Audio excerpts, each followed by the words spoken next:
আফ্রিকার একটি দেশ নাইজারে সেনা অভ্যুত্থানের মাধ্যমে সরকার ফেলে দিয়ে সেনাবাহিনী শাসন শুরু হয়েছে। প্রথমে রাষ্ট্রপতি মোহাম্মদ বাজুমকে আটক করা হয় এবং সরকারি টিভি চ্যানেলে প্রচার করা হয় এই নাইজার দেশের সরকার পরিবর্তন হয়েছে, এখন থেকে সেনাবাহিনী প্রধান দেশের সর্বাধিনায়ক, তার নেতৃত্বে সেনাবাহিনী দেশ পরিচালনা করবে। কেন সাধারণ মানুষের ভোটে নির্বাচিত সরকার হটিয়ে দিয়ে সেনাবাহিনী ক্ষমতা দখল করলো তা আজ বিস্তারিতভাবে আলোচনা করা হবে। আমাদের সঙ্গে থাকুন। After the military coup, Presidential Guards Unit. Reporters gathered that the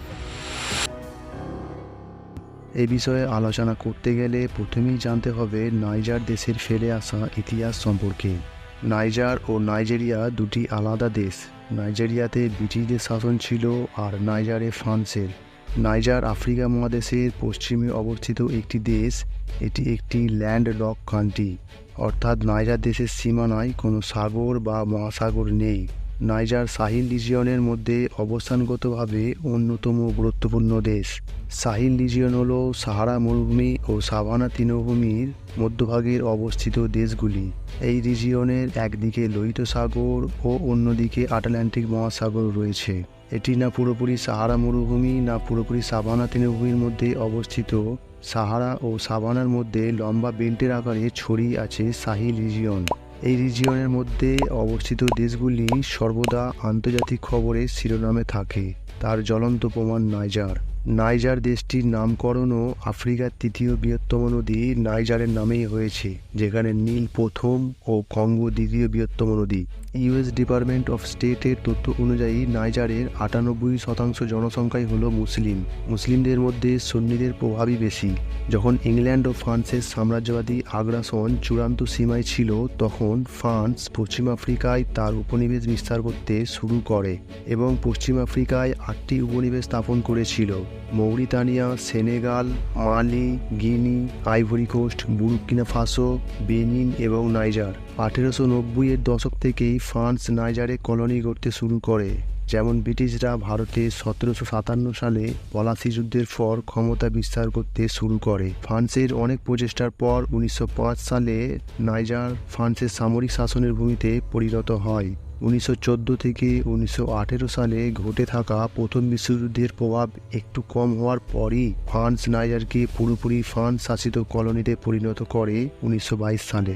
এরপর দ্বিতীয় বিশ্বযুদ্ধ শুরু হয়। দ্বিতীয় বিশ্বযুদ্ধের ফলে ফ্রান্স সামরিকভাবে অনেকটা দুর্বল হয়ে পড়লে নাইজারের স্বাধীনতা আন্দোলন আরও তীব্র হয় এবং 1960-এ নাইজার স্বাধীন হয়। কিন্তু নাইজারের সামাজিক ও অর্থনৈতিক ক্ষেত্রে ফ্রান্সের প্রভাব থেকেই যায়।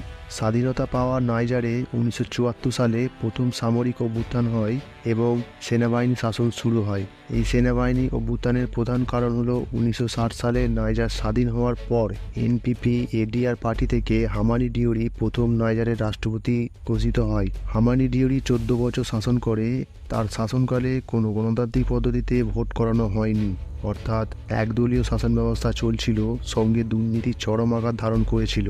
তারই শাসনকালে নাইজারে দুর্ভিক্ষ দেখা দিলে সাধারণ মানুষের মধ্যে চরম অসন্তোষ অশান্তি দেখা যায়। সরকারের বিরুদ্ধে বিদ্রোহ শুরু হয়, যার সুযোগ নেয় সেনাপ্রধান সিওনি কাউন্টে এবং সেনা অভ্যুত্থানের মাধ্যমে নাইজারের ক্ষমতা দখলের পর সিওনি কাউন্টে বলে, দীর্ঘ 14 বছরের অবিচার, দুর্নীতি, অহংকারের শাসনে সাধারণ মানুষ অতিষ্ঠ হয়ে পড়েছে। ভবিষ্যতের সাকসেসের জন্য এই পদক্ষেপ প্রয়োজনীয় ছিল। দীর্ঘ কয়েক বছর সেনাবাহিনী শাসনের পর জনগণ ও আন্তর্জাতিক চাপে নাইজারে 1991 সালে সর্বদলীয় নির্বাচনের ব্যবস্থা করা হয় এবং বেসামরিক জনগণের শাসন শুরু হয়। কিন্তু 1990 থেকে চলে আসা তুয়ারেগ উপজাতি সশস্ত্র বিদ্রোহ চরম আকার ধারণ করে। তুয়ারেগ উপজাতির মূলত এই বিদ্রোহের কারণ ছিল উত্তর নাইজারে তাদের জন্য আলাদা দেশের দাবিতে। এই বিদ্রোহ দমন করার জন্য পুনরায় সেনাবাহিনী 1996 সালে ক্ষমতা দখল করে। 3 বছর শাসন করার পর 1990-এ আবারও ভোটের মাধ্যমে জনগণের শাসন শুরু হয়। মোহাম্মদ তানজা রাষ্ট্রপতি ঘোষিত হয়। 2009 সালে তানজার রাষ্ট্রপতি সময়সীমা শেষ হয়, কিন্তু তানজা রাষ্ট্রপতি পদ ছাড়তে রাজি হয় না। সে ন্যাশনাল অ্যাসেম্বলি ভেঙে দেয় এবং সংবিধানে পরিবর্তনের মাধ্যমে নিজ কার্যকাল বাড়িয়ে নেয়। কিন্তু বিরোধী পক্ষ ও জনগণ মোহাম্মদ তানজার এই কাজের বিরুদ্ধে সেনাবাহিনী হস্তক্ষেপের দাবিতে ক্রমাগত আন্দোলন করতে থাকে। ফেব্রুয়ারি 2010 সালে সেনাবাহিনী রাষ্ট্রপতি ভবনে অভ্যুত্থান করে রাষ্ট্রপতি মোহাম্মদ তানজাকে গ্রেপ্তার করে সরকার পরিবর্তনের ঘোষণা দেয়। নতুন সংবিধান তৈরি করা হয় এবং 2011 সালে সাধারণ নির্বাচন করানো হয়। নির্বাচনে জয়লাভ করে মোহাম্মদ ইসুফু নতুন রাষ্ট্রপতি নিযুক্ত হয়। নাইজার এই বছর 26শে জুলাই সেনাবাহিনীর অভ্যুত্থানের আগে পর্যন্ত 2010 সালে তৈরি হওয়া সংবিধান অনুযায়ী চলছিল, কিন্তু সেনার এই ক্ষমতা দখলের মাধ্যমে 2021 সালে নির্বাচিত রাষ্ট্রপতি মোহাম্মদ বাজউমকে গ্রেপ্তার করে সংবিধান বাতিল করে এবং নাইজারের ক্ষমতা হাতে নেয়। এখন এই সেনা অভ্যুত্থানের পর নাইজারে ফ্রান্সের পতাকা পরানো হচ্ছে আর রাশিয়ার পতাকা ওড়ানো হচ্ছে। কিন্তু কেন? নাইজার তো 1960 সালেই ফ্রান্স থেকে স্বাধীন হয়ে গিয়েছিল। হ্যাঁ, নাইজার স্বাধীন হলেও নাইজারের অর্থনীতি, প্রাকৃতিক সম্পদ উত্তোলন কেন্দ্রগুলি অধিকাংশই ফ্রান্সের কিছু কোম্পানির দায়িত্বে আছে। আর এই সুযোগ নাইজারের প্রথম রাষ্ট্রপতি হামানি ডিওরি ফ্রান্সকে দিয়ে রেখেছিল। এমনকি সন্ত্রাসবাদ দমনের নামে নাইজারের বিভিন্ন প্রদেশে ফ্রান্সের সামরিক ঘাঁটিও আছে। আর এই বিষয়ে ইউনাইটেড স্টেটস অফ আমেরিকা ফ্রান্সকে সমর্থন দিয়ে আসছে। নাইজার থেকে ফ্রান্সের কোম্পানিগুলি যে প্রাকৃতিক সম্পদটি বেশি উত্তোলন করে সেটি হলো ইউরেনিয়াম।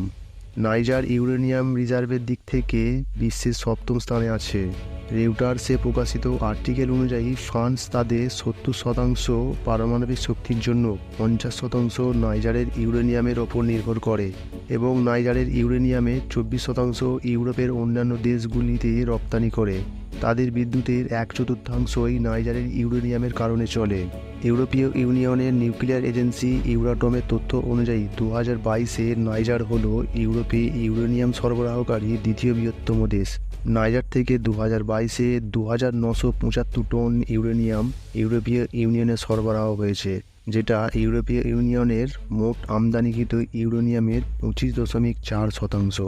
এখন ইউরোপীয় ইউনিয়ন আশঙ্কা করছে নাইজার থেকে এই ইউরেনিয়াম ইউরোপে সরবরাহ বন্ধ হয়ে গেলে ইউরোপ জুড়ে বিদ্যুৎ সরবরাহ ব্যাঘাত ঘটবে। যেহেতু ইউরোপীয় ইউনিয়ন রাশিয়া থেকে তেল আমদানি বন্ধ রেখেছে রাশিয়া ইউক্রেন যুদ্ধের কারণে, আর নাইজার থেকে ইউরোপে এই ইউরেনিয়ামের বিজনেস মডেলে প্রধান নায়ক ফ্রান্স। 1960-এ নাইজার স্বাধীন হলেও নাইজারের কোনো শাসকের সাহস হয়নি ফ্রান্সের কোম্পানি ও সেনাবাহিনী ঘাঁটিগুলিকে নাইজার থেকে বের করে দিতে, মূলত পশ্চিমা শক্তির চাপের কারণে। এমনই এক ঘটনা যখন ইরাকের প্রেসিডেন্ট সাদ্দাম হুসেন তেল US ডলারের পরিবর্তে ইরাকি দিনারে বিক্রি করার সিদ্ধান্ত নেয়, তখনই আমেরিকা ও ইংল্যান্ড ইরাকে হামলা করার জন্য এমন খবর রটায় যে সাদ্দাম হুসেন পশ্চিম আফ্রিকার একটি দেশ থেকে ইউরেনিয়াম কিনছে পারমাণবিক অস্ত্র বানানোর জন্য, আর সেই দেশটি হলো নাইজার। এরপর ইরাকের কী অবস্থা হয় তা ইতিহাসের পাতায় লেখা আছে।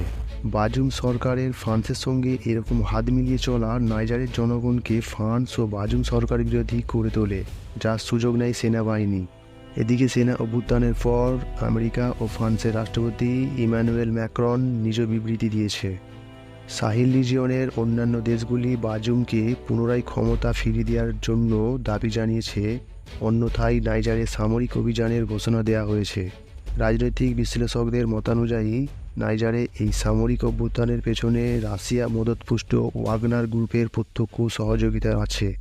রাশিয়া আফ্রিকার এই রিজিয়নগুলিতে পশ্চিমাদের শক্তি কমিয়ে নিজ শক্তি বৃদ্ধি করতে চাইছে।